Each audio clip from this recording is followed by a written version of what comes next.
in apia thelo tang to na mang ngei lo di hodam na Giêsu Christa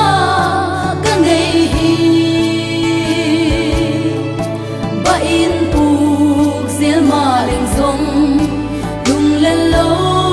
in pai zel ning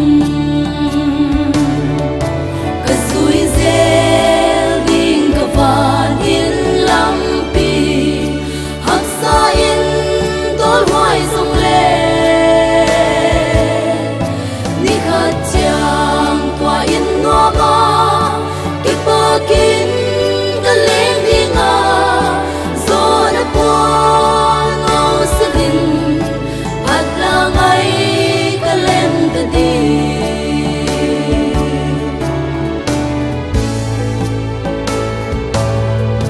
ka kwal zin na hiai le